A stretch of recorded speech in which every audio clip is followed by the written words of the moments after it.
વિસાવદરના જંગમાં કોંગ્રેસનો પ્રચંડ પ્રચાર, કોંગ્રેસના ઉમેદવાર અને નેતાઓનો રાત્રિ પ્રચાર, કોંગ્રેસના ઉમેદવાર અને નેતાઓનો ગામડામાં રાત્રિ બેઠક, ગામડે ગામડે કોંગ્રેસના નેતાઓનો ધુઆધાર પ્રચાર, ગામના આગેવાનો અને ખેડૂતો સાથે કોંગ્રેસની બેઠક, કોંગ્રેસ ઉમેદવાર નીતિન રાણપરિયા અને પાલ આંબલિયાનો પ્રચાર, ખાતરની અછત મુદ્દે રાદડિયા પર પાલ આંબલિયાના પ્રહાર, ખાતર મળતું નથી તો ખેડૂતો વાવેતર કેવી રીતે કરે તેવું આંબલિયાએ કહ્યું છે. ખાતરની સાથે નેનોની થેલી ખેડૂતોને બટકાવવામાં આવતી હોવાની પણ આંબલિયાએ વાત કરી છે.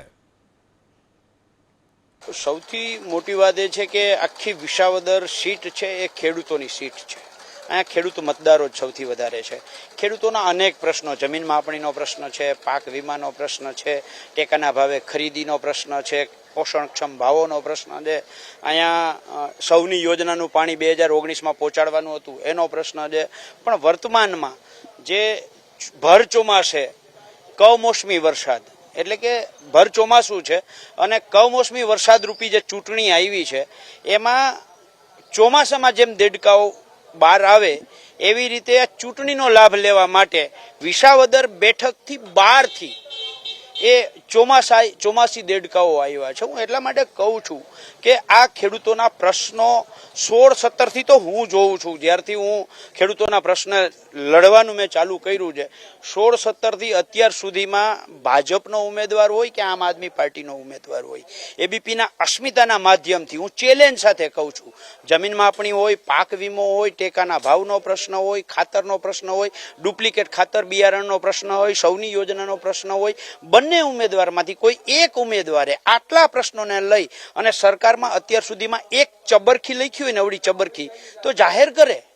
માત્ર ચૂંટણી આવી છે એટલે ખેડૂત ખેડૂત ખેડૂત કરવા આવ્યા છે, મગરના આંસુ સારે છે. પાલભાઈ, ડીએપી ખાતરનો સૌથી મોટો મુદ્દો છે અને ખાતરના મુદ્દે આમ આદમી પાર્ટી સાથે સાથે ભાજપ આ બંને એકબીજા પર પ્રહારો કરી રહ્યા છે. જો બહુ સ્પષ્ટ વાત છે. જયેશભાઈ રાદડિયા, હું નામજોગ કહું છું, જયેશભાઈ રાદડિયાએ હમણાં જ એક સભામાં કહ્યું કે ખાતરનો ક્યાંય ખેડૂતોને પ્રશ્ન હોય તો મને ફોન કરવાનો.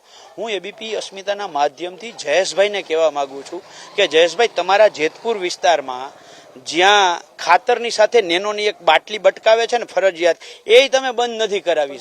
એ સરકારનો નિયમ છે ને, જે નેનો આપવાની જે વાત છે એવો કોઈ નિયમ છે ખરો?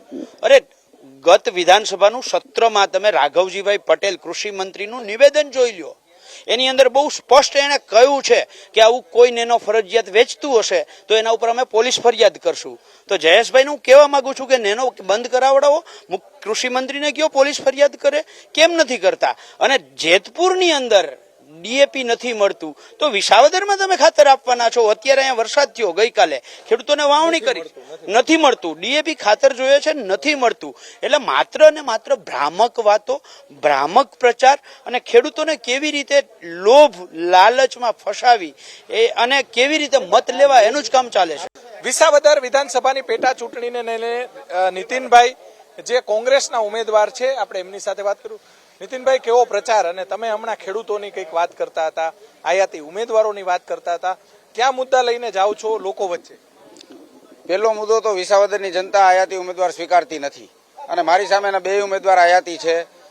અત્યાર સુધીના ઇતિહાસમાં આયાતી ઉમેદવારને વિસાવદર વિધાનસભાની જનતાએ ક્યારેય નથી સ્વીકાર્યા. વિરેન્દ્ર શાહ હોય કે કેશુબાપાના દીકરા ભરતભાઈ હોય, હવે આ લોકો ડબલ તાકાતથી અહીંયા વિસાવદરમાં મારી સામે આવ્યા છે. બે એક જ છે, બે બીજેપીના જ છે. ગોપાલભાઈ જીતે, કિરીટભાઈ જીતે, બંને બીજેપીના છે અને વિસાવદરની જનતા એને ઓળખે છે. પણ સ્થાનિક ઉમેદવારો લડે છે પણ એ પક્ષ પલટો કરીને વયા જાય છે, એનું શું? ના, પક્ષ પલટો કરીને વયા ગયા છે. એ અત્યારે શું કઈ જગ્યાએ બેઠા છે, કેવી પોઝિશન છે, અત્યારે અફસોસ થાય છે, પણ હવે કોઈને કંઈ કહેવાય એમ નથી. બીજેપી એક આયાતી ઉમેદવાર ઉતાર્યો હતો, એની પાસે હર્ષદભાઈ ઉમેદવાર હતા જ, ખેડૂતના દીકરા હતા, ખેડૂતો માટે લડતા હતા. હવે આ જ બીજેપી આ જ ધંધો કરે છે કોંગ્રેસમાં.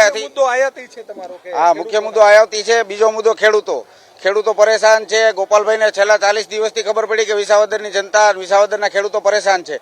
ભૂપતભાઈ ભાયણી આમ આદમી પાર્ટીમાંથી જ જીતા હતા, ઝાડુના નિશાન ઉપર જ જીતા હતા. ભૂપતભાઈ વહી ગયા ને 1.5 વર્ષ થયા. ગોપાલભાઈને ત્યારે ખેડૂતો ન યાદ આવ્યા, અત્યારે આવ્યા ચૂંટણી આવી એટલે.